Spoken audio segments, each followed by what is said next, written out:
Welcome back to Ribbon Candy Hooking. I'm Deanna, and here's Buttons, and we are trying to record a video this morning on this snowy and cold morning. A little bit of a different subject. I'm going to put together an Amish toothbrush rug. This is a true rag rug that can be made out of anything. The thing you want to think about when you're making any rag rug, right? Particularly one that doesn't have a base fabric, like in rug hooking, we have our base fabric, whatever it is, linen, monk's cloth, rug warp, whatever. With an Amish toothbrush rug, it's basically you're weaving without a loom. You're weaving with your fingers or with a tool that's called an Amish toothbrush.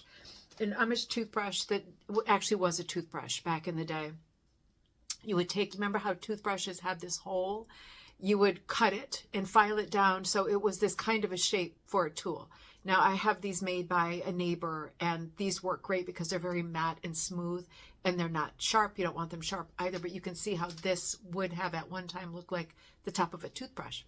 So this is a really simple form of rug making, but like with multi-strand braiding, which is another one that I teach, Amish toothbrush also has a fiddle factor. What I mean is the first rounds are the most difficult because your ruglet, which is the beginning, your original chain, and the few rounds that you put on right after the original chain, as the rug grows, those early stages are tricky and fiddly. And that's why I'm recording this video so you can watch my hands while I work on them.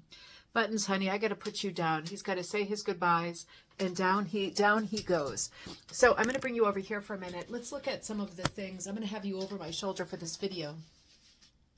Some of the things I'm going to use for this project. Now, I happen to have, I don't know if you saw over here in the Tragic Mess, a bunch of these round pre-cut fabric balls, spools that I picked up from a friend. And they're all stretch synthetic. So these are poly knits.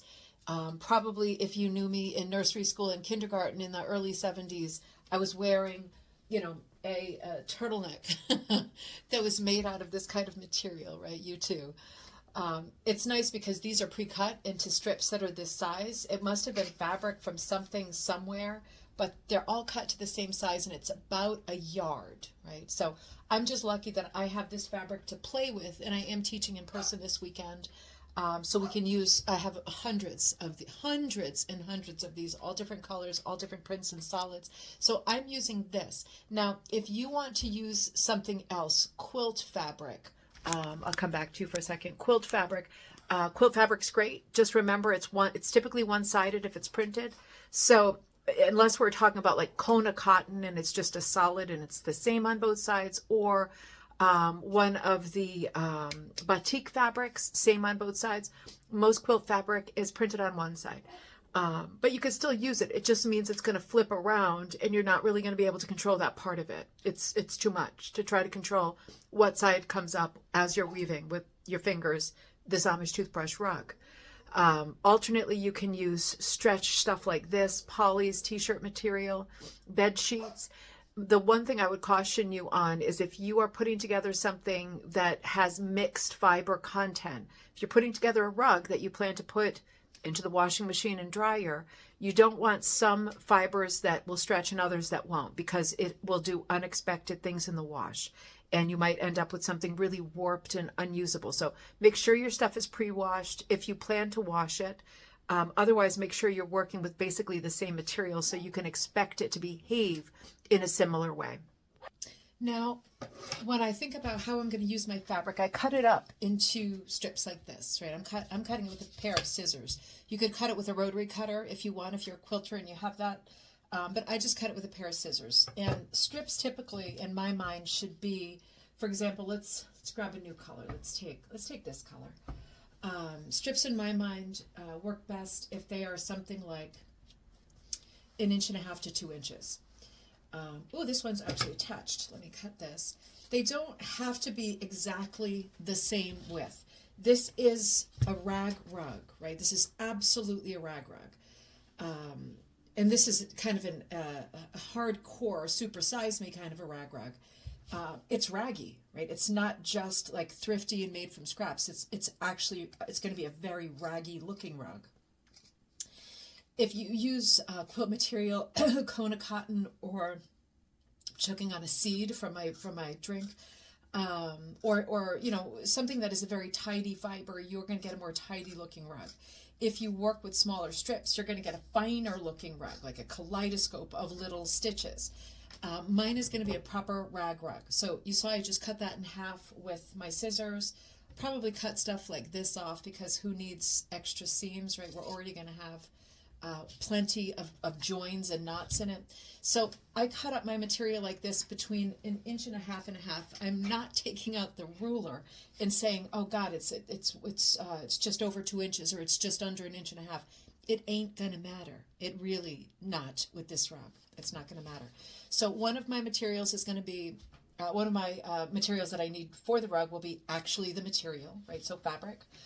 I like to use and the toothbrush, right? And the toothbrush. You can use your fingers instead of the toothbrush, but you will find on those early rounds that having the toothbrush is very helpful because it can kind of nuzzle its way into tight places, and there will be tight places, particularly in the first rounds. The most fiddly part is at the beginning, and it's handy to have a tool that can help you get into small spaces. Scissors. I like to use this board because I can't emphasize enough how working flat is important with this rug. It might be that you've seen other YouTube videos and they are working in the air. It can be done, right? It can be done. So can magic by magicians, but it is extremely difficult to work in the air, on your knees, on your lap. Start like this, right? Don't set yourself up for failure. Set yourself up for success. You don't necessarily need one of these play mats, but you could use a clipboard. The reason I have the mat is because I want to attach my piece to it as I start with a binder clip. You can do alternate things. This is one of the tools I sometimes use when I can't find a binder clip. Boom. My Bliss cutter. It's super heavy. I just put it on the end of my rug under the foot and it holds it. Weighting your rug down as you start it is the thing, right? I like this tool, right, or a cork board or anything like this because I have some little stick pins and I can stick them in when I want to hold things in place. So I don't know if you can see them on the video, but I keep some little stick pins up here and I keep my clip there, and I know that's going to help. This helps too, these containers of little clips. Now you don't necessarily need this. You could also use your pins for the same thing or more binder clips, even a piece of Scotch tape. Right, stuff like this, but I use these, right, because I teach a lot too, and it's handy to have kind of the right stuff. Setting myself up for success. I think that's it for us to get started. I think we can get started. Now you may have noticed this, and I will put this up as a download as well. This is, do you remember the board game, The Magnificent Race? This looks like it. It's not a racetrack. It is a guide that tells us for each round what the increased stitches have to be. I know that might have just done you in right there, just me saying the words increased stitches. But this is something that I charted for my first book. And this is an original pattern after much experimentation that works great for me. It doesn't start with the original ruglet, which is the up and down, the first up and down chain. We're going to do that first. It starts after that with officially round one. So we're going to consult this sheet later, but this is available for you as a download as well. You need to put increases into the top and bottom of your rug, because if you don't, it's going to turn into a bowl. Now, if you forget and it turns into a bowl, then you have got a super artistic bowl ready for a gallery. But if you mean for it to be a rug, it needs to be flat and it needs to have ease, just like the shoulder on a garment, right? There's ease. It looks like a cup or a cap on top. It's rounded, right? That's something that will occur as the rug gets larger. You need to accommodate for the growing size of it, and we'll come back to that. Another thing that I want to just talk about abstractly before we get started, I'm making a specific rug, but let's say you wanted to make a rug that was a different shape. Now, I'm going to start by chaining. I want like a welcome mat size rug. So I'm going to start by chaining about, I'll probably do 10, like original, 10 links in my original chain. You might want a different size rug in future, right? So let's talk about theory just for a second. Picture this. If I have a chain and it's got 1, 2, 3, 4, 5, 6, 7, 8, 9, 10 links. I'm going to do this in Sharpie. 10 links. Then when I start going around, it's going to do something like this. And you can see I'm going to get something that's like an oval, like a welcome mat. Now, picture me if I did something like this alternately. If I wanted something more like a runner for the upstairs hall or a table runner, I would need something more like this. 1, 2, 3, 4, 5, 6, 7, 8, 9, 10, 11, 12, 13, 14, 15, 16, 17, 18, 19, 20, on and on and on and on and on. Something like this, once you start running rows around it, is going to be long and skinny. You're dealing with less increases at the top and bottom, so that's better. That's easier. Less increases is easier. But you see what I mean? How your initial chain will affect the shape of your finished rug. We are making the welcome mat style chain rug here. So let's make the appropriate chains. Is there a correct number for starting a rug that is about an oval, aka welcome mat? Is there a correct number for that? No, it really depends on your material, how tightly you pull your tension. If you're a packer, right? If you're a rug hooker and you pack, if you do this really tightly, it's going to be a little bit harder even with this tool, but it's going to also be more dense, right? And if you're super loosey-gooseys, wild and crazies, it's going to be looser, more open, more sort of filigree. It's going to be a different rug altogether. So nothing has a shape with these rag crafts. I can just show you how to do it, and the rest will come down to experimentation. I'm going to use two very different colors to get us started. Let's do these two. Experimentation and how your hands will work with the material that's in front of you. Now, this rug has 2 strands. We are building this from 2 strands. This is not a braided rug with 3 or more strands. We're building this from 2 strands. One of them is called the runner, and the other is called the working strip. So I'm looking at my running strip now. Remember that the material I'm using is about a yard long. I'm going to call this my running strip for now. Here's my running strip. I'm going to be working around this strip. Now I'm choosing my working strip. I'm going to choose this. It is about the same length. And to start, I need to attach these 2 strips. I'm bringing you right down to my hands. I need to attach them with a technique that is called a bow tie join. And I'm going to show you what a bow tie join looks like. We're going to have to do this about, honestly, 100 times during the making of this rug. I'm going to fold over my strip, not too close to the top, because then it's going to look messy, but a little bit further down like this, right? Don't measure it. It's not that kind of a project, but just not too close to the edge. And I'm going to cut a small nick into it. This is not the Grand Canyon. It's a little hole. All I want to do is be able to fit this through it. I do the same thing on this side, fold it over, do a little nick, and now I'm going to feed the working strip into the running strip. I pull it through, and because I already put a little hole in this one, right there it is, I'm going to take the end. I'm going to turn this because it's got a right side and a wrong side, and while I'm not going to be able to really honor that, I can at least try. I'm going to take the end of the same strip, right? This is the strip. This is the working strip. Here's the hole that just went through the runner, and I'm going to feed the tail of the same strip into the hole. It's like the Greek snake that eats its own tail, right? Like infinity. I put the tail right through, and they join like this, and then I kind of smooth it down. I smooth it down so it looks nice. And the reason this is called a bow tie join is because of the shape it makes. You see what I mean? It looks a little bit like a bow tie. We're going to do that 100 more times, right? So let's leave that for the moment. We're going to do that 100 more times. Let's come up here and get started. Remember, you have to really pay attention during these early steps, and you'll probably have to be kind and rewind over and over. It's just the way it is when you're learning something new. It's tricky. I'm going to clip this on top because I am going to work flat. I'm just clipping the very edge of the knot, right?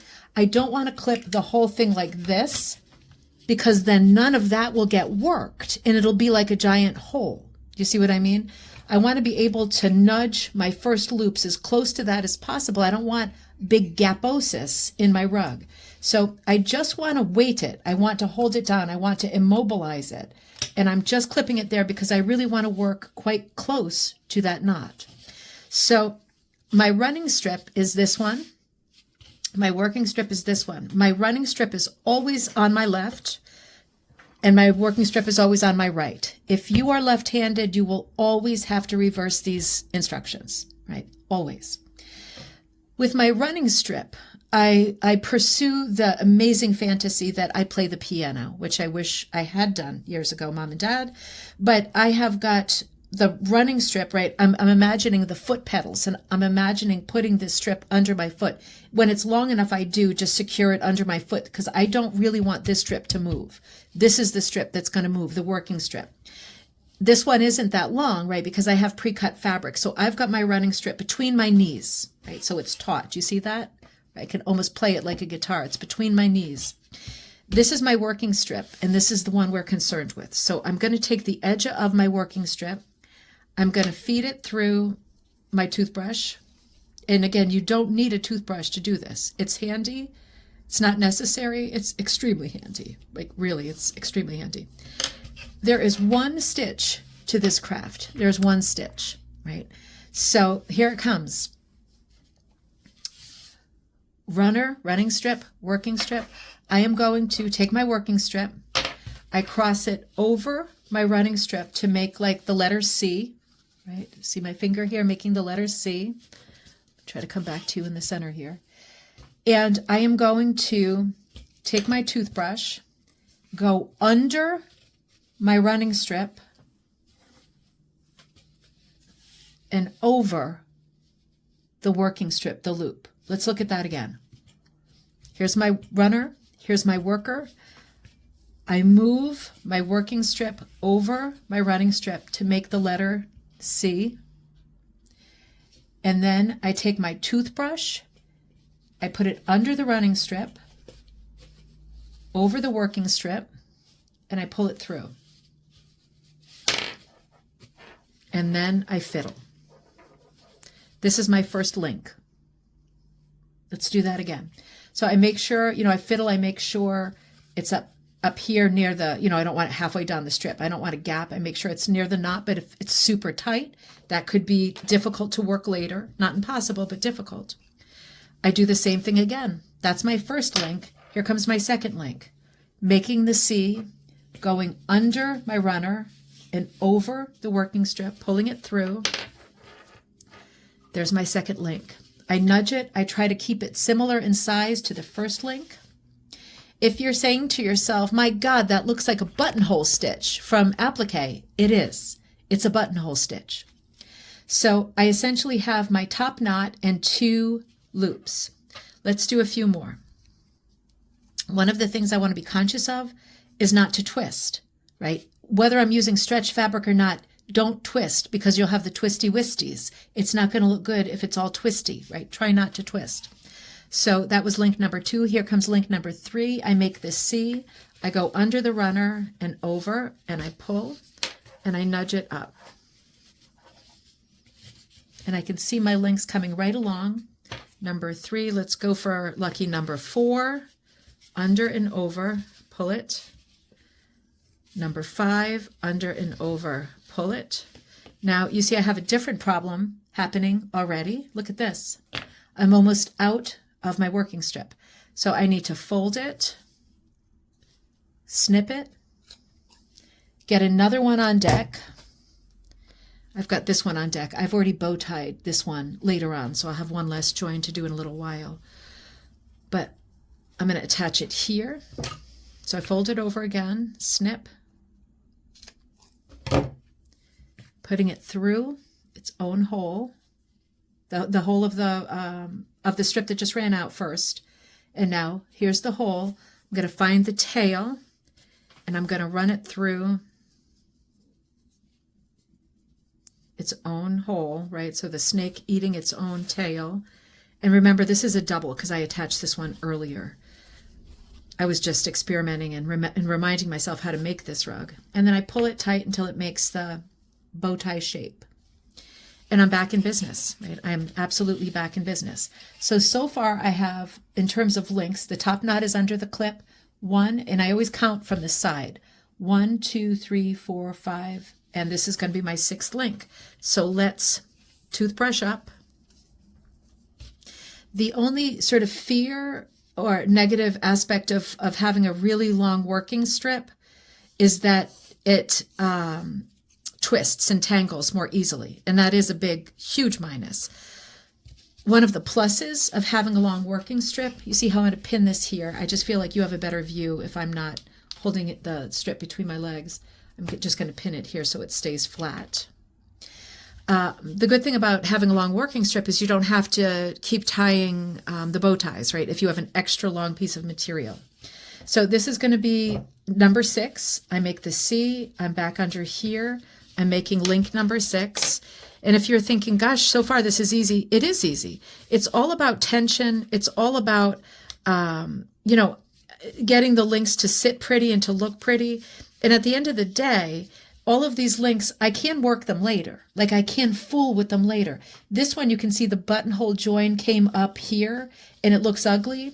I can guarantee you we're not going to see that later. We're not going to see that because with this form, you can fool around and tuck stuff and hide stuff later, guaranteed. So don't worry about little things like that while we work. So that was number 6. Let's go for number 7. And I think I'll do 10. Let's do 10.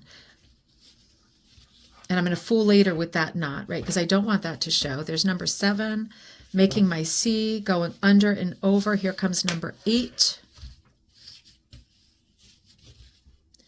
And I'm careful to not twist my working material, right, to try to keep it flat. And I'm being careful to try to make sure that this is about equally wide as we make our way. And in terms of height, that it's a similar height. If this is your first chain of your first Amish toothbrush rug, potentially it could be all wonky and irregular. And you can take it right out. Like take it out before it goes so far that you hate it. And then it's going to take a really long time to take out. This is not like knitting. It takes a long time. It takes longer to undo Amish toothbrush than it does to do Amish toothbrush. So be careful about that. If you're not happy with the way you've started, put me on pause and go back, undo it, go back in, right? Walk it off, have a drink, whatever you need to calm down, do a few push-ups and come back when you're in a good place. And let's just do it again, right? Get it right the first time because that chain will be visible. All right, I've got 1, 2, 3, 4, 5, 6, 7, 8, 9, and this is 10. So we're going to do 10 and it's perfect because it's going to hit the edge of the foam thing, which I like. Here comes number 10. And there we go. So this is our chain. Now, this is not the ruglet yet. I call it the ruglet when we go up and come back down. To attach this, to make this into a rug, right, that has like a spiral braided feel to it, I need to go back on myself, right? I can't just keep making a chain, right? Or we have the longest, skinniest rug in the history of rug making. I have to turn the thing and we have to go back on ourselves. So I turn it clockwise if I am right-handed, right? And I still need my working strip on the right and my running strip on the left because I am right-handed, right? So this is what it needs to look like. I'm going to unclip down here and I'm going to look at this link here, right? This is my last link. I want to find where the join is. The join is in these two pieces here, right? These two, I'm sorry, I'm off camera. These two pieces are the last, these are the two that I just did, right? This is the working strip and the running strip. This is where I want to clip it up here, right at the top, same as before. Don't make it too loose, but don't make it too floppy either, right? You want it to be kind of, keep this top link equal to the others. This is all workable stuff that we can fool with later. I'm just going to catch the top of it, right? Same as before. I'm going to bring you a little bit closer into me. I'm trying to look at the camera to see what you can see while I'm making the rug, which is tricky. Okay, so here we are, right? I've turned the rug around and I've clipped to the top, right? This originally was the top. Now this is the top. I've clipped up here. I've turned my thing clockwise because I'm right-handed. Here's my working strip. Here's my running strip. I'm going to pin my running strip down again so it doesn't move, right? I'm going to pin it right in there. I'm going to want to do the same thing I did before, but there will be a change. Something will be different. Make sure you're not twisted. Make sure you're good, because this is the part that is tricky. I'm going to bring you in a little bit closer. Here it comes. I'm going to talk you through it first. I'm going to want to do what I did before and make the C. And I want to go under here again, right under the runner and over the working strip. But if I do that, it's not attached to the rug, right? I need to attach this to the rug. This strip that I'm making can't just be parallel to it and not attached. It actually has to be attached. You need to weasel in to your last stitch, find your runner. Do you see the runner in there? You see that pink? I'm going to make the C, and instead of going over just the runner, I go over the runner from the original chain and the current runner. You see what I'm doing? And over. So you have to kind of separate your stitch, get under that original runner from the first chain, under the current runner, and I'm pulling through with both. And here's my next stitch. Now I am going to unclip because I want to be sure at the top that there's not a huge hole. There is a huge hole, so I'm going to kind of fool with it. And I can't describe the fooling with it other than you have to fool with it to get it nice and flat and even so there aren't huge holes. And if there are huge holes later, we can fix them. But don't do it on purpose. Best practice is first. So I'm going to clip up there. I have my first stitch in. And let's keep going. Sorry. Okay, let's keep going. Is it a little bit confusing right here at this point? God, yes. Of course it is. This is the trickiest part of the rug. Here I come. Here's my runner. My runner's right here. Let me flatten this out so we can see perfectly. Here's my chain. I am looking for, in the next stitch, not the one we just did, right? Not the one we just did, but I'm looking for in the next hole. That is the one we just did, right? I can see because it's attached right here. Looking for the next link, which is, this is the first one. This is the second one. Looking for that runner. There it is. That's the good thing about having a different color runner. I can see the runner right there, so I can see what I need to do. I need to make my C.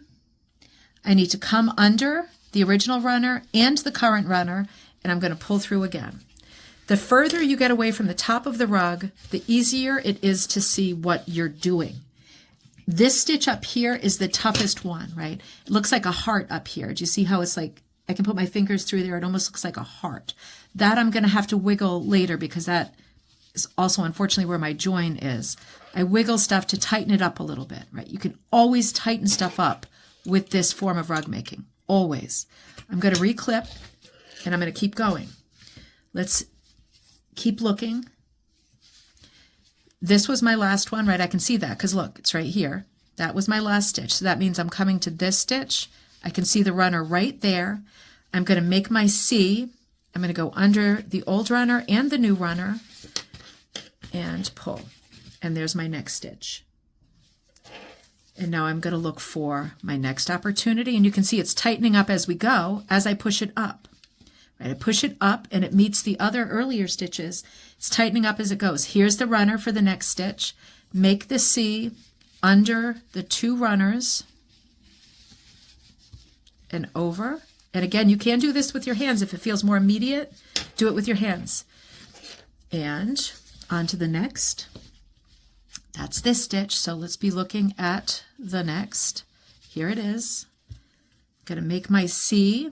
I'm going to go under both runners like this, right? And over. And I'm going to pull, buttonhole stitch, and there we go. And I'm going to nudge that along. You can see the top is coming out fluffy and fast. This stitch is in this hole, so I'm going to push up, look for the next opportunity to see the runner. There it is. I'm going to make the C. I'm going to go under both runners again and pull through. There we go. Nudge it along. Do you see how there's this piece playing me right here that's all crazy? It's where I made a join. That's just going to get tucked under. And you know what? We're never going to hear from that piece again. That piece is done playing us. I think I can do one more before I have to add more material. So I'm going to look for my runner. I see it. I spy it. I'm going to go under. This is a tight one. I'm going to go under my 2 runners. I need to add more material. This is too tight. And over. And there's that stitch. Made it kind of hard on myself because now I have to attach here. But we can do it. We can do it. So one more time doing the buttonhole together, and then I'm going to start doing that off camera or speeding up. So I fold over, I clip to make a small little hole. Now I'm looking for another material that I can attach. I think I'll just attach this guy, pushing him through the hole, folding him over. Remember, not too close to the top. And little hole. And then I'm going to feed his tail right through that hole. And then I'm going to nudge them together, smooth them out, right, like a bow tie. There we go, nice and smooth. Now I have got to thread up on my toothbrush again.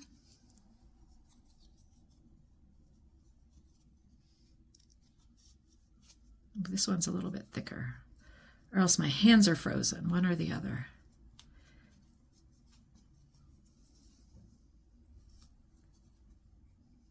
There we go. Stinker. There we go. All right, so then I keep going. Just want to be sure you're on camera. To the end, I'm going to move my runner down. I'm going to pin it a little bit further down so we can continue to see what's going on. And again, I'm going to nudge up and look for my next stitch. This is the next stitch. I see the runner. I told you this was going to be fiddly, right? I see the runner. I'm going to go under, under, both runners, and over. Pull it through.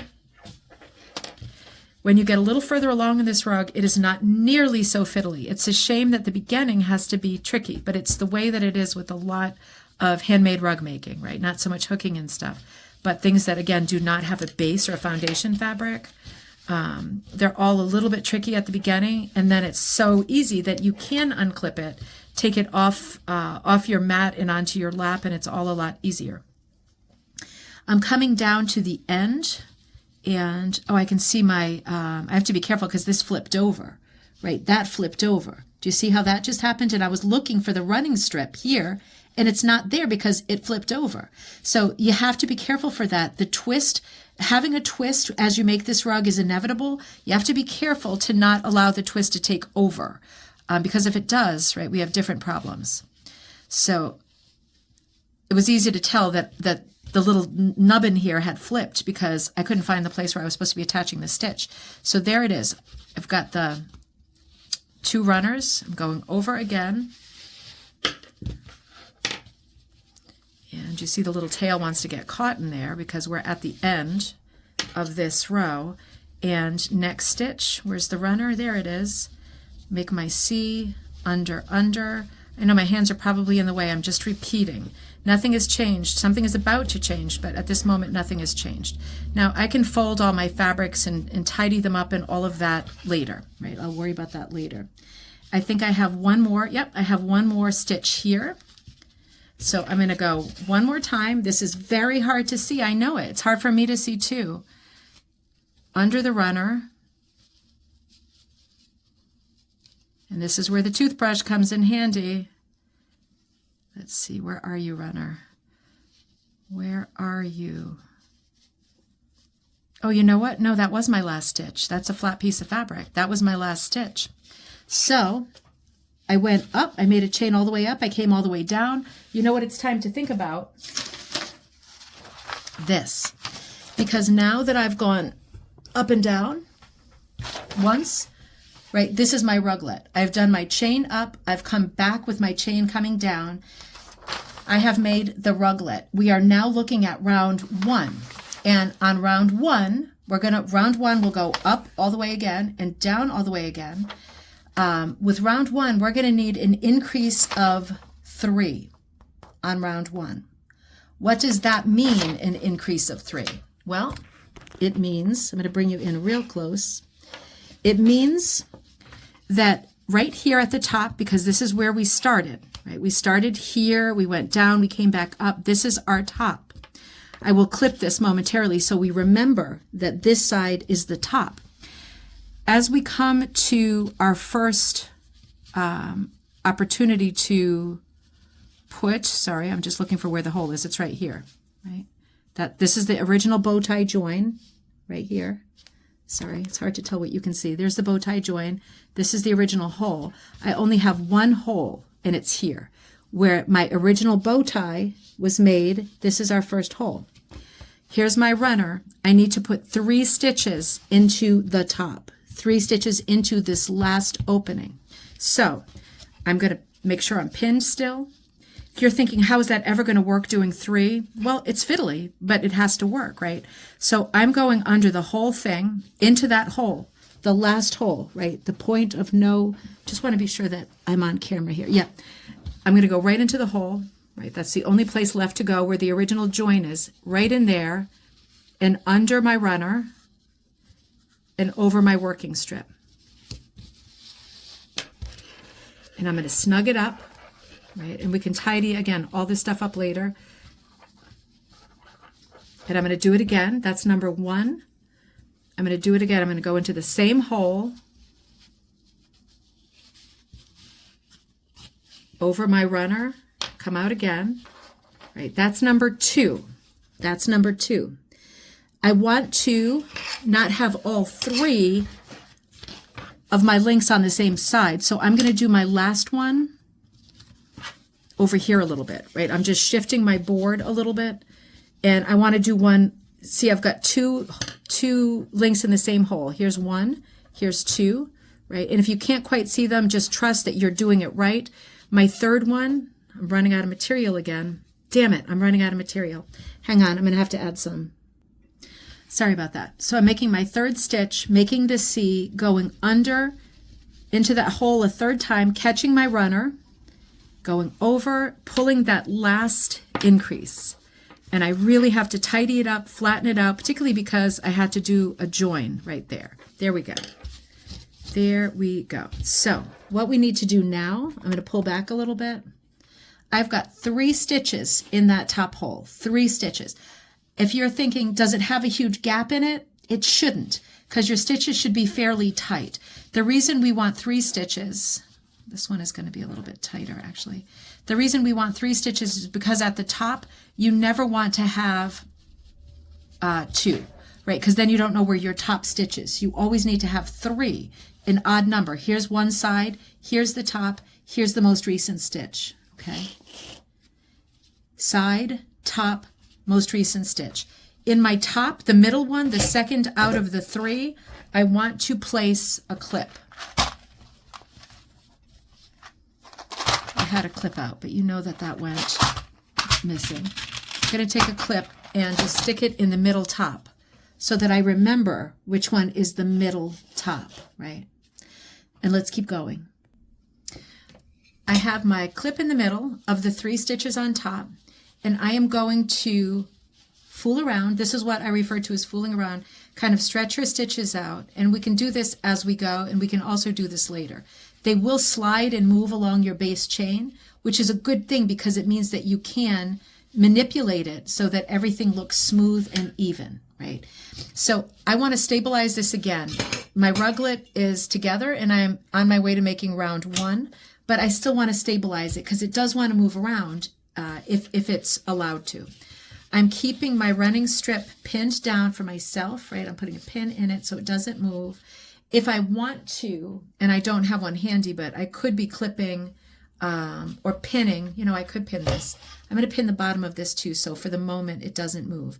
Just going to pin with a couple of pins the bottom of my raglet so it doesn't move while I'm working. Now here I am at the business end, and I've got my working strip positioned to make my letter C again, and I've got my running strip. Now, in theory, right, the running strip, if you're right-handed, your working strip should be on the right and your running strip's on the left, but I'm coming around the mountain as she comes here, right? So it looks a little different. I'm moving the running strip to make the letter C, and now I need to catch the edge of my first link. I can feel it with my finger. I don't want to be in here, the first hole, because that's where I just put the 3 links. I feel for the next link, the side of the next link on the left. I am no longer able to catch the running strip because it's too far over. I have to catch the edge of my last link, right? The one that, the last in terms of the one that's available here. Here's my running strip. I want to catch the edge of the first available link, not the hole where we put the stitches, but the first available link. I go under, and over again. And I pull through. And I nudge up, and it's important to nudge and keep it tidy, and we will fix all those little ends later. We don't need to fix them now. And I'm moving on to my second. Wait a minute, sorry. Just realized I attached the bow tie thing, and it's going to be a problem in a second because it's on the wrong side of my needle.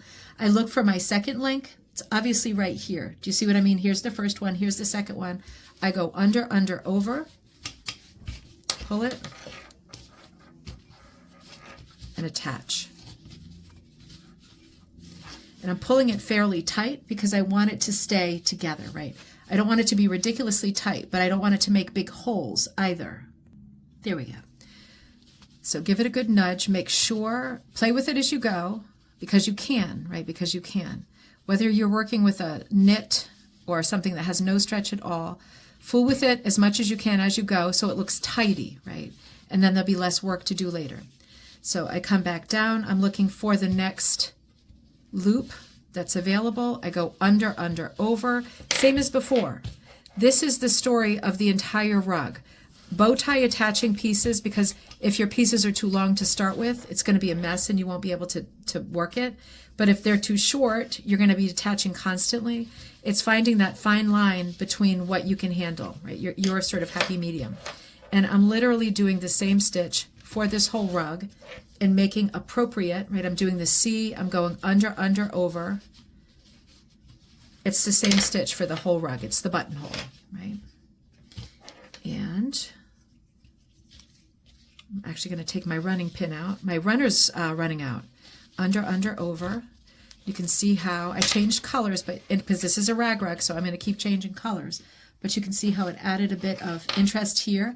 If you're thinking, oh no, look at that, what's going to happen there? You know what's going to happen there. We're going to find somewhere to hide it. And we're going to hide it, and we will never see it again. You can also do all of that hiding at the end of your rug. If you're a rug hooker, you're probably thinking, oh, it's just like cutting your tails. Some people do it throughout. Some people do it only at the end. Doesn't matter how you do it, you know, as long as the rug looks the way you want it to look at the end. And I need to attach more.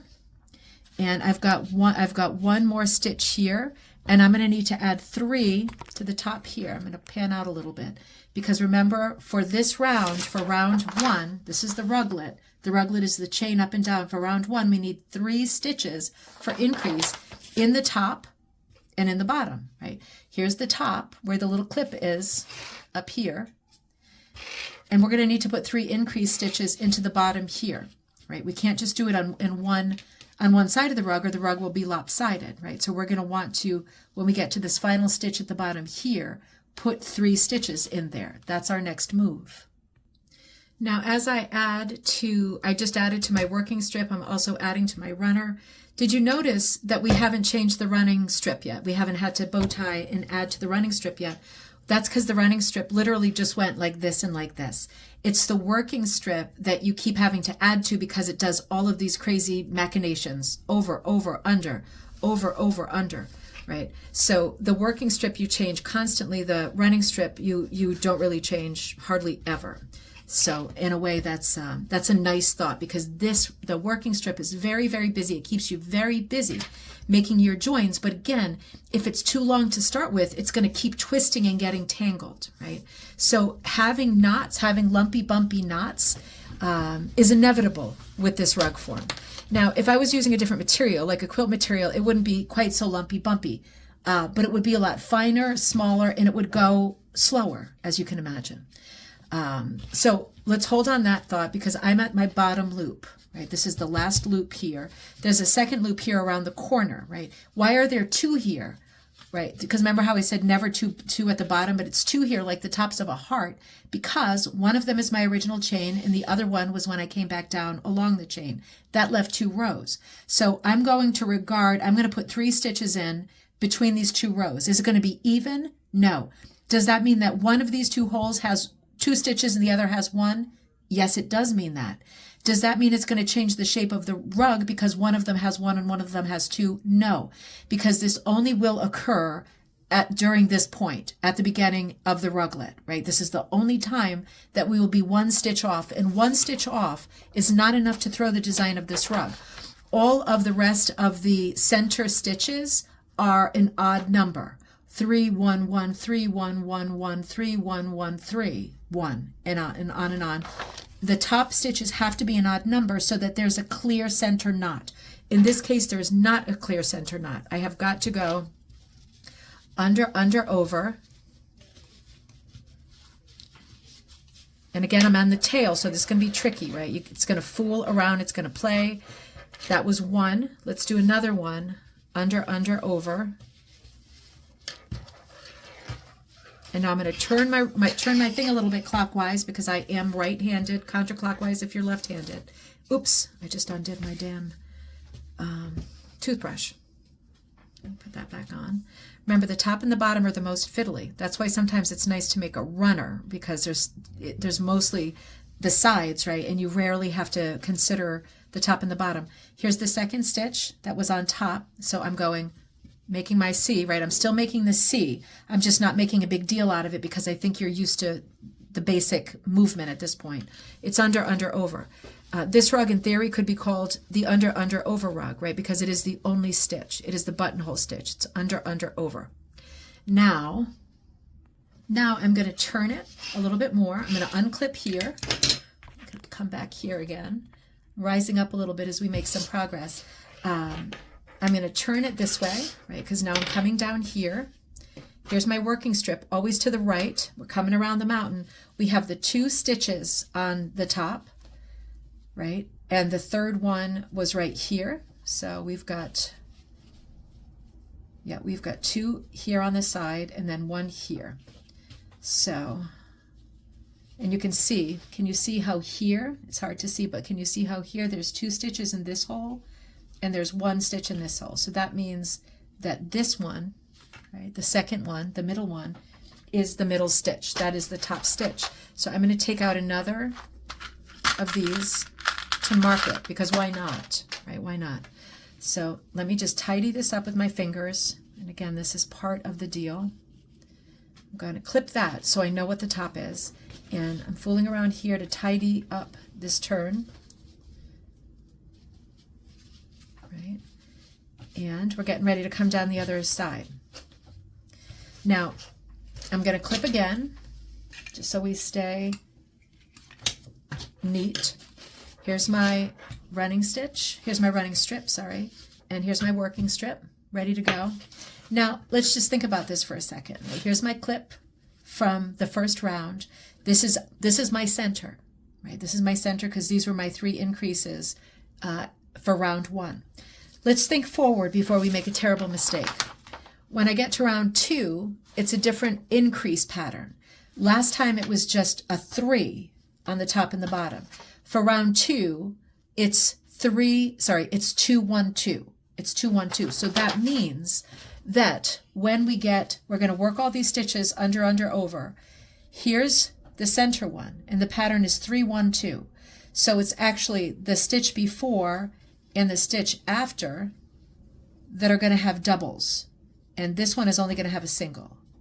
So it's going to be 2 in this one, 1 in here, and 2 in here, which means that when I get here, right, because we've already done round 1 increase, which is 3, round 1 increase, which is 3, we are now on round 2 as soon as we hit this stitch. I'm going to come shooting down here, business as usual, but 1 stitch before the middle, according to this pattern, I have to do 2 stitches. So I know that I'm going to stop there. If for yourself you think, God, I'm half watching TV, I'm going to screw it up, then put a second clip there so that you remember to stop before you get there. Do you see what I mean? it's so easy to screw it up, right? So I've done my increases and I'm looking for my next link, and here it is. And we're going to do what we always do, make the C, go under, under, over. I think I'm going to get rid of these pins though, because I don't think we need those anymore. As the rug gets bigger, you need all these extra accoutrements less. I look for the next link, right here, because I'm in here, right? So I'm not going to touch that. So I'm looking for the next link, and I go under, under, over, snug it up, next link. And you have to fool with your hands sometimes. And remember, when you change your materials the way I have, you extra have to think about it, because if you're looking for a certain color, it might be that color's not there anymore. I'm going to attach a little more to this, my working strip. Now, as I run down the side with the simple under, under, over, I'm going to speed it up. But you know I'm going to slam on the brakes when I hit this guy, because this guy is there to remind me of my 2, 1, 2 pattern. I need 2 increases here. So I'm going to speed up here, and I'll meet you down there. I'm going under, under, over, same as always.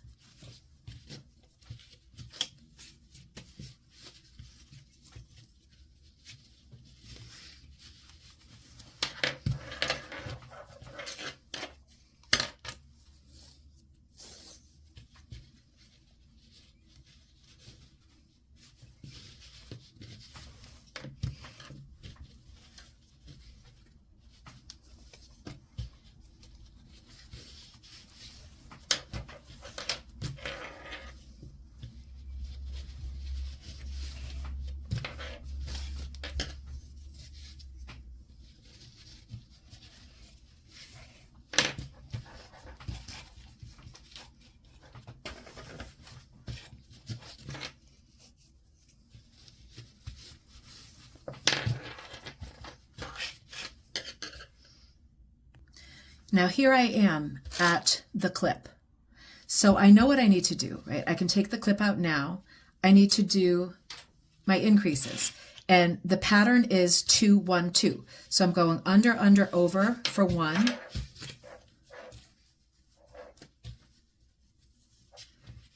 Yep. And I'm going under, under, over in the same hole. Okay, let me do this better. So here's the first stitch. Under, under, so it's under the link, under the runner, and over. 2 in 1. Tidy it up, tidy it up. I'm going to undo my clip for the center, so that's the second clip I'm undoing. That's my top knot. To remember, the pattern's 2, 1, 2. So in my top knot, I am just doing a regular old under, under, over, 1 stitch, right? 1 stitch. And then in the next one, because of the pattern, the next stitch here is 2, 2, 1, 2. So I go under, under, over,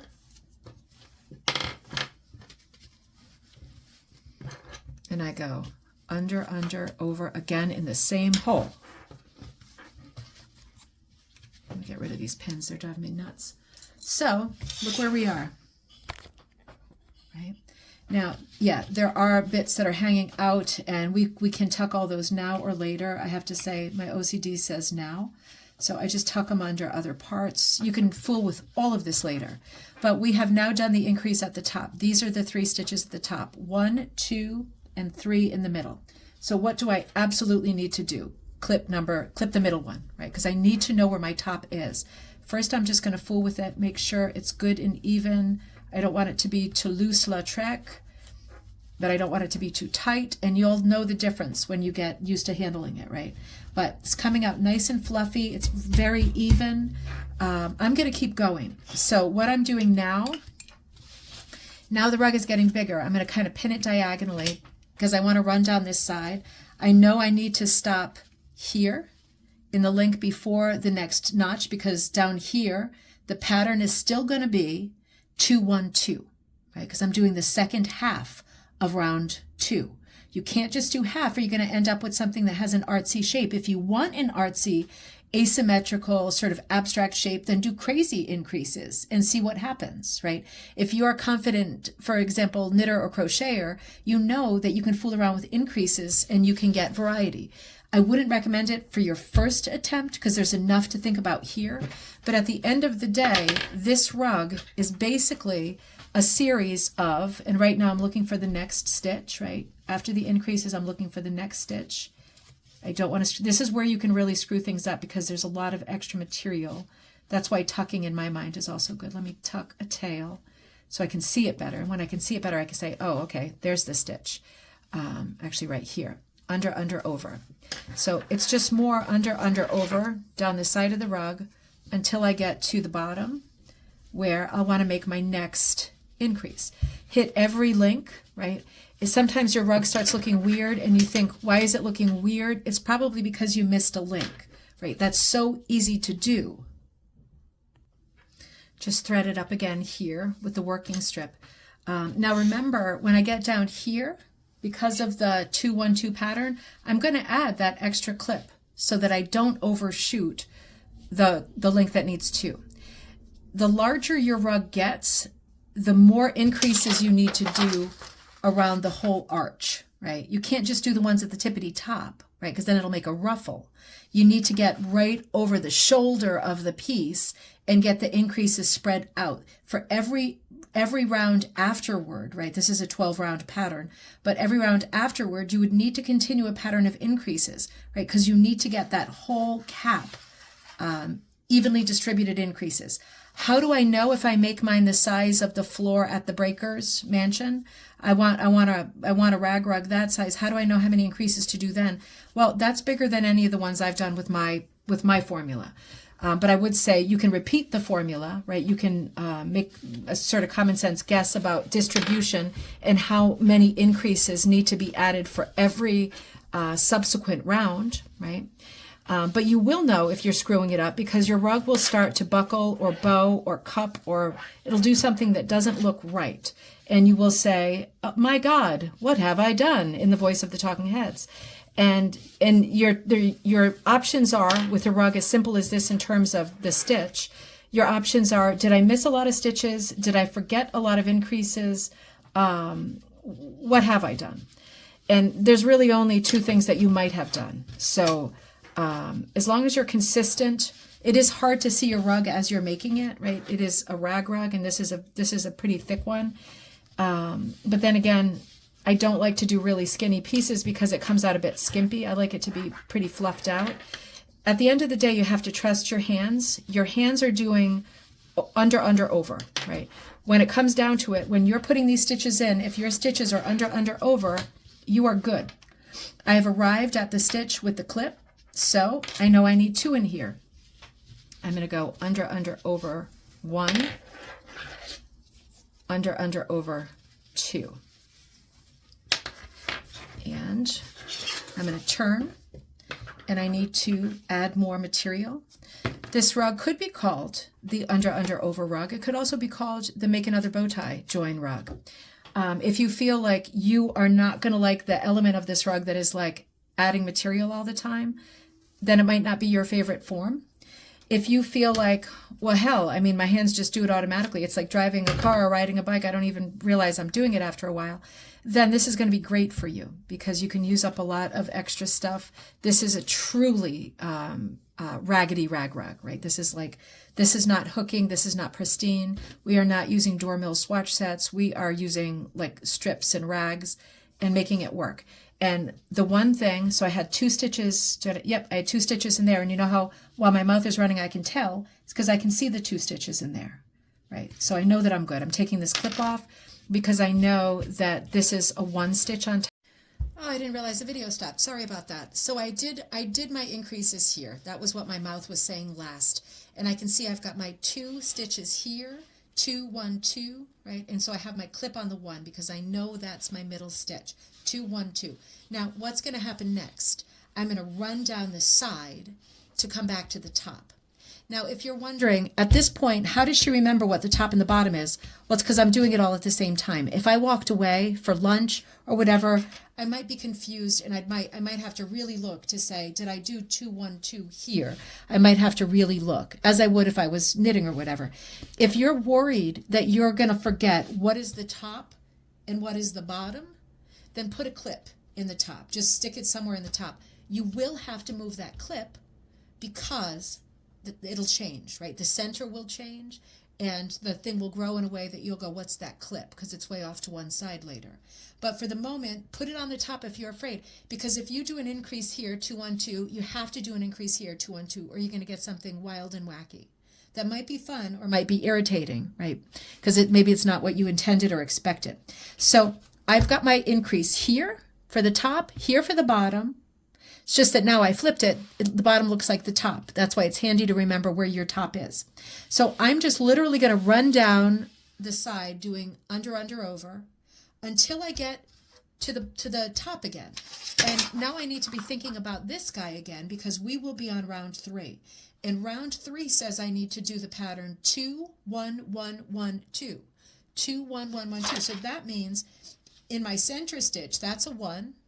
The 2 side stitches are 1s, but the 2 stitches outside of that are 2s. So I've already marked them when I thought the camera was rolling, right? This is where I start doing increases.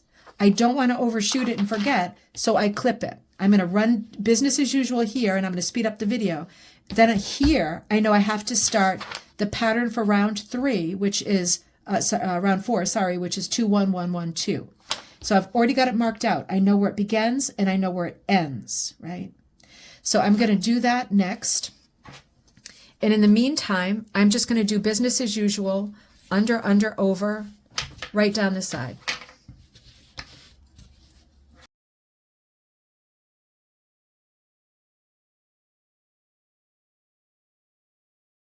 Oh, okay.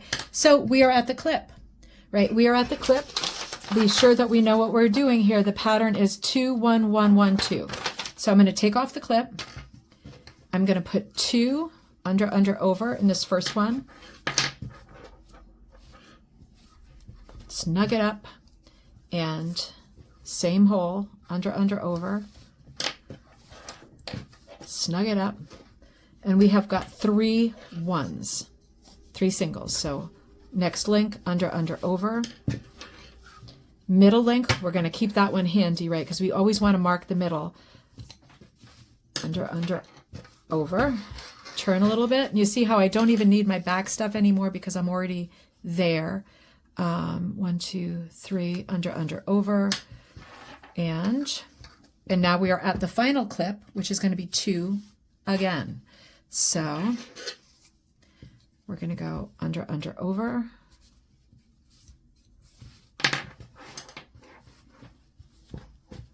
And under, over. And we have done the increases for this round, right? The increases are done. And we want to look at this now because we've got the under, over. These are the 3 singles, 1, 2, 3, and these are the 2 doubles. So while it might look not possible, yeah, I hope I put the last one in the right hole because now it looks lopsided to me. Well, you know what? This is a good teaching moment, right? It is lopsided. So I must not have counted right. So what can I do to fix that? Well, just put the link in the top hole, right? Put the clip on the top hole. The top, all I care about is the top has increases. Now, does this have 1 extra link on this side because I started too soon? Yeah, it probably does. Probably not an optical illusion. It probably does. But now that I have this in the center, we're good. We're good. Now, that means I'm going to want to run down here, business as usual. I can see my clip is down here for the center. And I need to repeat because this is my top, right? And I know that because of that. I need to repeat the pattern of 2, 1, 1, 1, 2, 1, 1, 1, 2. So 1, 1, 1. So the 2 starts here. 2, 1, 1, 1, 2. So the 2s are going to start here and end here. And so I have got my bottom bracketed off for 2, 1, 1, 1, 2, right? Because that is the next pattern. Now, what am I going to do next? What am I going to do next? Am I going to do something crazy and start something new? Should I try a new stitch? No, this rug doesn't have any more stitches. I'm literally going to do under, over, all the way down. I'm going to keep attaching pieces as I go. I'm going to do under, over, all the way down. I'm going to do my increased stitches here. I'm going to mark the center as I always do. And then I'm going to be looking at what the next round is. 2, 1, 3, 1, 2, right? And you can mark these off. You can print this out, mark them off as you go so you know where you left off. I'm just going to keep doing that until this rug is the size that I want it to be, right? It could have 10 or 9 more rounds if I want. And maybe I do. I probably don't. But I'm going to do a few more rounds off camera because I'm afraid I'm going to run out of space on my phone again. I'm going to keep doing the same thing. I'm literally going under, over for every stitch. Which stitches are different? Which stitches don't go under, over? None.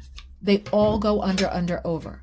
What's different? What happens that's different that I need to remember? You need to remember at the top and bottom of the cap of each side, right? The top and bottom of each side, you need to make increases to allow for ease. That is the only thing that's different.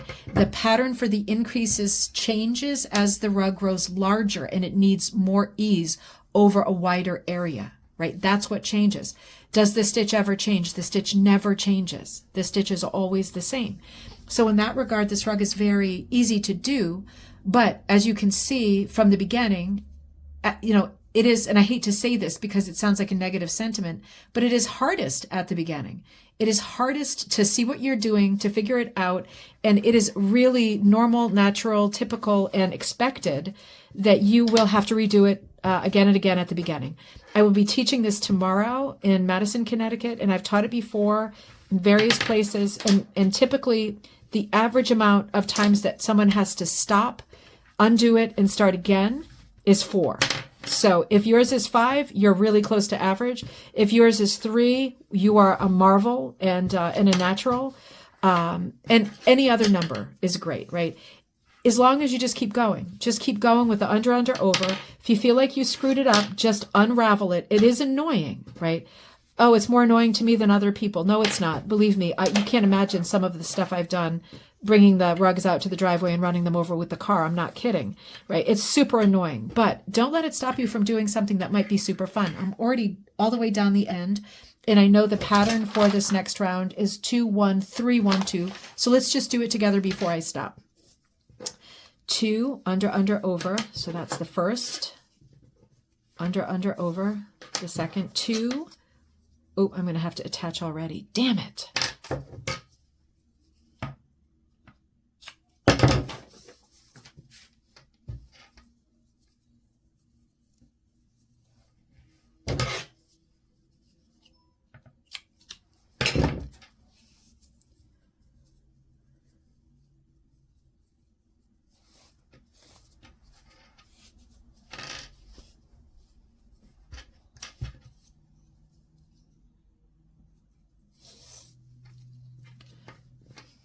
Okay, so let me remind myself that was 2, 1, 3, 1, 2. So I just did the 2. Here's the 1. Under, over. The 3 is in the top knot. So I'm taking off the clip. 3 into one space. 1, 2. Remember buttonhole. If buttonhole stitch is an easier reference for you, then think I'm making a buttonhole. And 3. Getting all twisted up. So before I do 3, I'm just going to untwist a little bit. 3. And 3, and then a 1. And that will be right here. And then a 2 in my final stitch. So 1 and 2.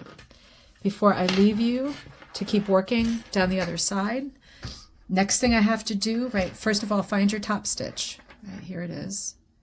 Here it is. And you can do it by sight or you can do it by measuring, right? You definitely want it to be in the middle. So if your thing is kind of shifting or whatever, that's okay. That's okay. But just make sure that your top clip is visually on the top of the rug. Down here, I need to repeat what I just did, and that's 2, 1, 3, 1, 2. So let me plan for that. 2, 1, 3, 1. Wait a minute. So the top one, 2, 1, 3, 1, 2. So the center one has 3. these are 1 and these are 2s. So I'm going to clip these 2 just so I can see the sort of spectrum, or the sort of, the spectrum for which I will need to start my increases, because once I start doing this again down the side, it's going to go fast and furious and I might overshoot it, right? So I'm going to keep going on this for a while. It is rinse and repeat. It's more of the same. It's lots of joins, right? And if you can figure out a way to make less joins, then please pass it on to me. But at the end of the day, your strip is either long, I see that this little bit imperfect, so I'm just cutting part of it off. Your strip is either long or short. And if it's short, you need to keep replacing it. And if it's long, it's going to get tangled. So you figure out where your happy medium is within that equation, that inevitable equation. And you just keep going with your under, overs. Consult the chart. Consult the chart. Just keep doing it. Keep doing it. Try not to agonize if you make small mistakes, because if you miss a link here or miss a link there, it's not... You're going to have to miss a lot of links to screw this up, right? To give this some kind of visual impairment, you are going to have to do something big.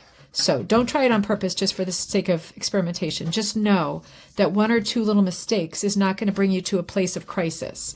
Just keep going, and I will meet you back a little bit later and show you how I resolve it, which means literally just cut the thing and hide the edge of it.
See how I'm picking up speed, and as I get a little further along in the rug, I am more sort of fiddly with hiding stuff as I go. Might be that I trim stuff later, just to get everything kind of whacked down a little bit more, sort of manicured. But you can see the speed that you can achieve pretty quickly as soon as the rug starts getting a little bit bigger. It's just easier to work. You don't need pins, you don't need things weighted down. You just keep going. For me, with these pre-cut 1 yard deals, it is a bit frustrating because I do have to keep doing them. But the longest I would have a piece, even if I didn't have the situation with these pre-cut pieces, and I do love the pieces, I got to say, I do love the pieces. The most I would do would be like a 1.5 yards to 2 yards. That would be the absolute outside of what I would want to do, just because of tangling, right? So one of the things I can tell you is that as I pick up speed, while I am paying attention to my chart, right, I'm always paying attention to my chart because the increases are important. I know I've made some mistakes from going fast, and it's not going to make any difference to the shape, as I say, unless you make tons, right? If you routinely make the same mistakes in the same places, you make lots of mistakes, you are going to start to see a change in the shape of your rug. Otherwise, my main things that I want to remind you are where we have our thing clipped for the top, keep moving it. So as the rug grows, right, it's kind of in the middle of the rug at that point. I want to move it to the top so I know that's like the top side of the rug and that I change my pattern, at the top side of the rug. The other thing is as we go along and I'm looking for my center loop, I do what logically looks like the center loop, right? If my thing is 1 or 2 off, I look at what is logically the center of the loop, and that's where I go next, right? It's important that you stay centered even as it grows. It grows, you would think it would grow in a really even round way, right? A series of rounds brings you into spirals. It grows at a kind of off-center, with an off-center feel, right? It grows kind of sideways because you're never really in the center. You just keep doing rounds and you're only at the beginning, right? At 12 o'clock, one time every round. So in between those rounds, it is hard to see the oval shape and it is hard to see a center. One thing I know for sure, I got to pay attention to my next round. Hang on. Okay, what is this one? This one is, I didn't even mark my center, but I can mark it now because it's the center loop. So my next one is, what is it? 2 2 1 2 2 1 1 2 1 1 2 1 2 1 1 2. Let me just mark this. Hang on. 1 2 1 1 2. Okay. Yeah, just fleeting thoughts as we go. I'll stay with you for another minute.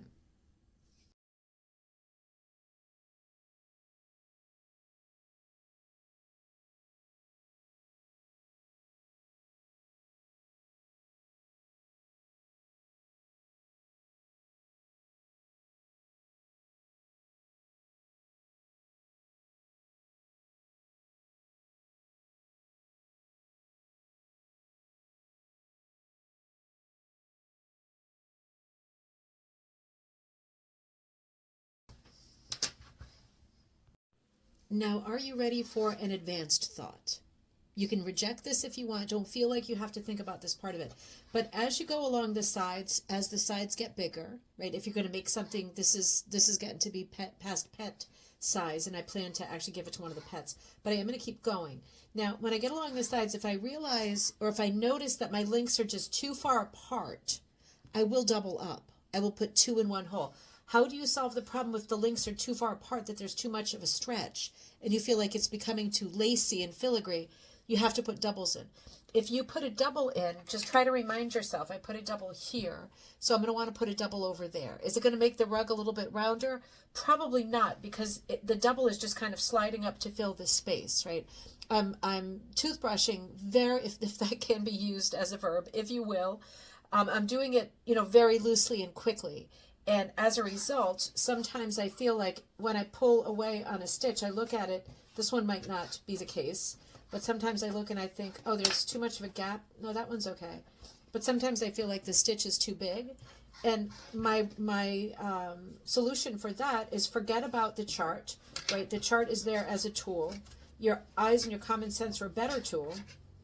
If I feel like it's getting too lacy or too holy, then I'm going to double up on my stitches, but I do want to try to balance them.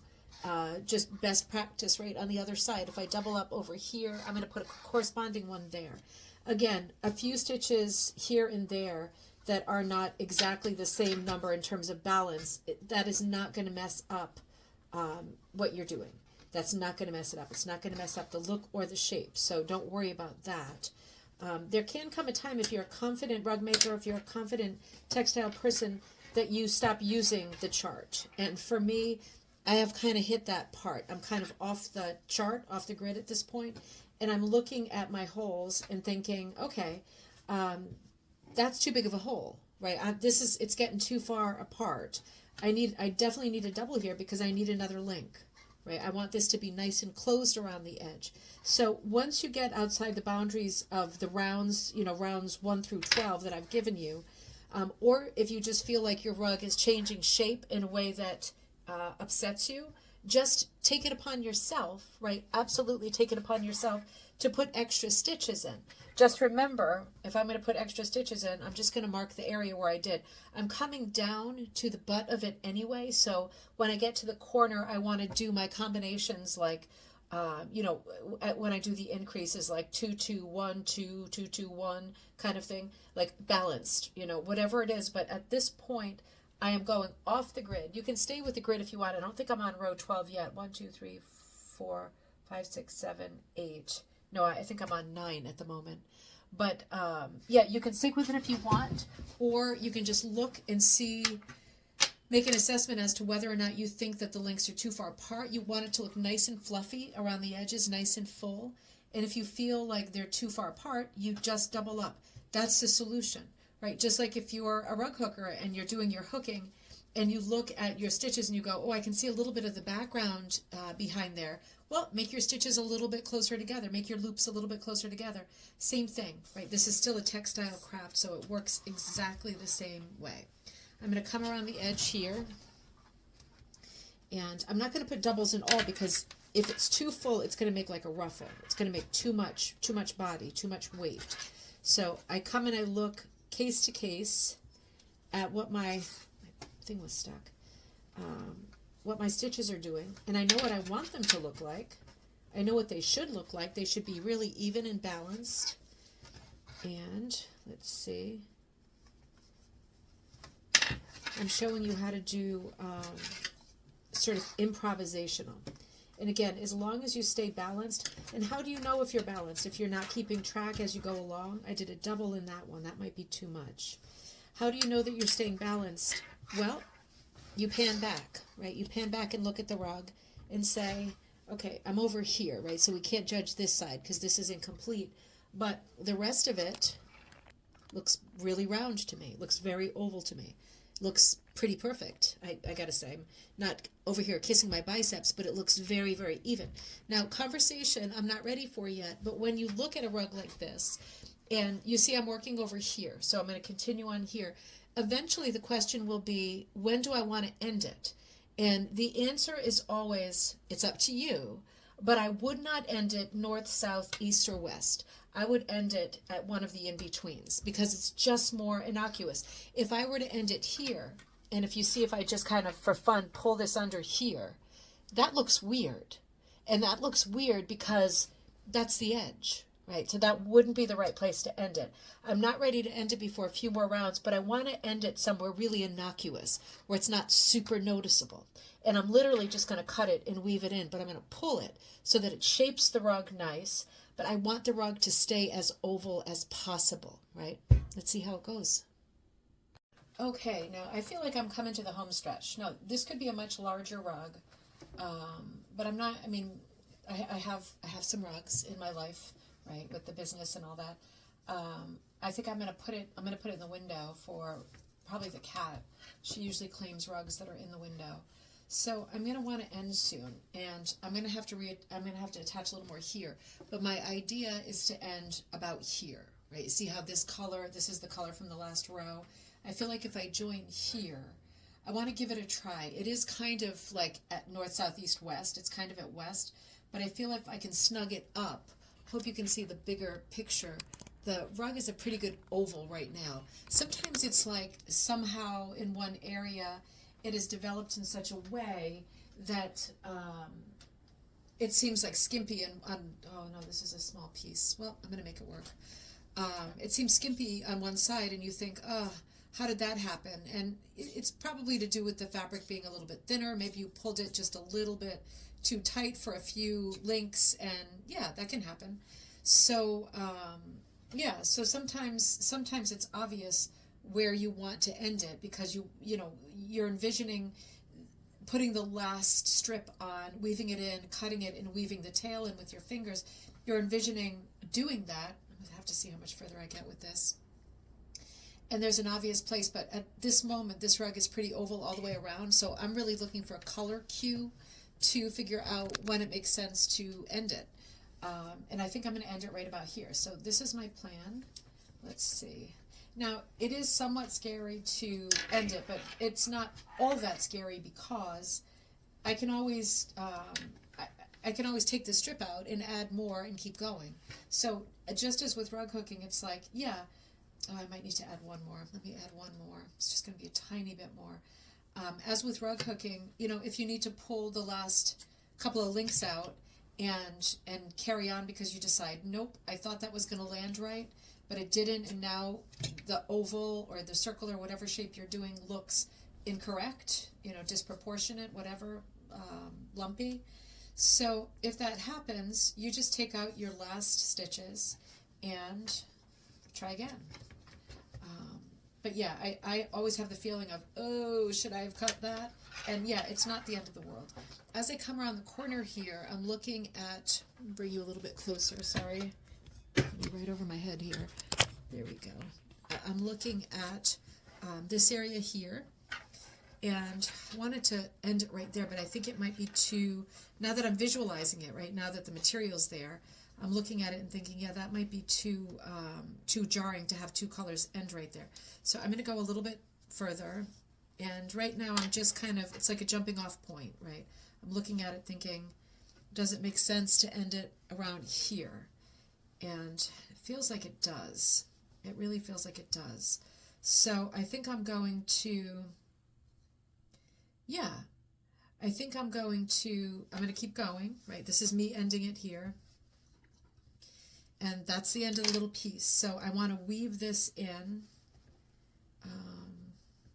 weave it under here. You got to weave both the runner and the working strip. Sorry, I'm concentrating now. My brain isn't working. So I kind of weave the running strip, the working strip. Now I need to cut this strip. I don't need it to be this long to end it. I don't want it to be that long. So I'm going to trim it, and then I've got to weave it in. It's just a question of two things: hiding it and helping use these materials. You see when I pull, how it pulls that whole side in? I don't want it pulled so much that it becomes misshapen. I want to use it to help me keep the rug nice and round around the edge, and I want to properly hide that tail. So I see a good opportunity here to do hidesies. I typically like to work the tails in, particularly the runner, like a fish going upstream with the other colors, with the same color, right, to mix it in with the other color that's like it so it doesn't look messy. Now, I'm going to see, the rug got a little bit big, so it's hard to show you it all on camera. It looks like this. I think it looks really, really good. I'm going to come down in here. Let me see if you can see my hands. And I'm going to kind of fool around looking for pieces that are sticking out from the bow tie joins, and I kind of just pull them through. This could be a process that takes some time. I did a lot of that as I was going along, so I'm not seeing a lot of really glaring examples, but you just kind of pull with your fingers and work the pieces around, tuck them in, and they will stay. They will stay. If any weight is hitting this rug, those pieces will stay tucked. Here's one. Right? And when you do visit like an antique store, whatever, you see these vintage style rugs, these old-fashioned rugs, like Amish Toothbrush, like multi-strand braid, you see them and you can tell that there has been some tucking and there are little ends sticking up, and that is the very nature of all rag rugs, right? It's called a rag rug for a reason. This is not something that is loomed. This is not like a turkey rug, a prayer rug, a hooked rug, a fancy rug. This is a rag rug. And let me bring you back up. Sorry, taking you for a real ride. Yeah. Now, this is where my join is. This piece, the tail came. Remember that I had to join it right before we ended. I want to hide that. But it just becomes a question at the end of hiding stuff. That one's going to be hard to hide, actually, because it's right on the dang edge. But I can do it. You can always, if something's driving you crazy, you can always sew it. The interior ones are very easy to hide, but obviously the ones on the edge, there we go, that was it, are a little bit trickier. So that's it. You can see how this made a nice smooth line coming across here. And yeah, there is a color change, but there's going to be a color change, right? Because the rug has to end at some point. And because there's so many color changes in this rug, it's not surprising to see that one. Now I could go on and on and on, continuing on with this rug, and it would just be a question of adding ease to the sides, making sure that the edges are kind of even, that the links look pretty even. It's a really soft rug, right? And if this is something that you want to wash with a hose or put into the washing machine, as long as, like we said at the beginning, you've got kind of like fabric, so you expect them all to wash in a similar way. One other thing is if your cleaning technique for this rug revolves around flipping it over, and you have put a lot of your tails over, then you need to think about flipping it and hiding them on both sides, right? Only if, I know my grandmother used to flip her rugs, and that was one way of getting just more use out of them before washing them again. If that is the case, then you need to spend time on both sides hiding the tails. Is that possible? That's completely possible, right? This is a big, thick, dense rug. You can hide on both sides, and then you can just flip it from one side to the next without seeing any tails. And let me show you a close-up. You know what? I'm going to take the phone off and give you a close-up. All right, so here we go. And this rug took me about, I had to spring out of my seat like a jack-in-the-box multiple times to run a couple errands, and then I had to pick both kids up. All in, this rug, including the cutting, probably took 2 to 2.5 hours with lots of distractions. So if you were focused, you could definitely do this, more quickly. But it's nice and lush. There's lots of pretty colors. I will be putting together kits with these materials and lots more if you want to give this a try with these vintage synthetics, which obviously are finite. Once they're gone, they're gone. I have them until they're sold out, and then they're going to be gone. But man, I have loved playing with them. It is a really fun, ooh, what's that? Oh yeah, I see it's the underside. That's okay. I'm going to tuck that in a minute. It's been really fun playing with this. I'm going to give you the yardage in just a second. With these strips being about 3/4 to, about 1 3/4 inches wide.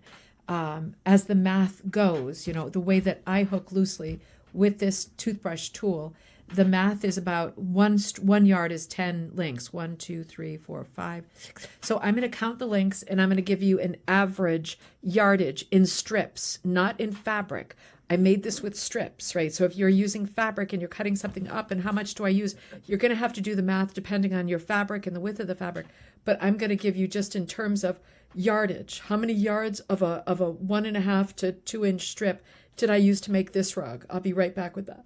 Okay, so there are about 700 links to this thing, and links and the running fabric. So that would be, since my materials they're cut in half, right? They're between 1 3/4 inches and 2 inches, and they're about 1 yard each. Everything is about, because this is a rag rug. So that means I have about 70 yards of material. So I'm going to say for my kits, I'm going to put in about 100 yards of material. Strips, right? I'm putting in 100 yards of strips that are about 1 3/4 to 2 inches. Let's just measure this rug.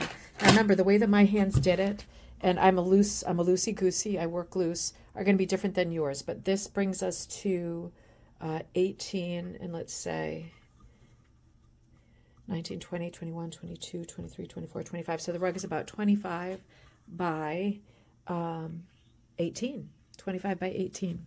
And so, yeah, I'm planning on, for kits, I'm averaging up, I used about 700 yards worth of strips to do this.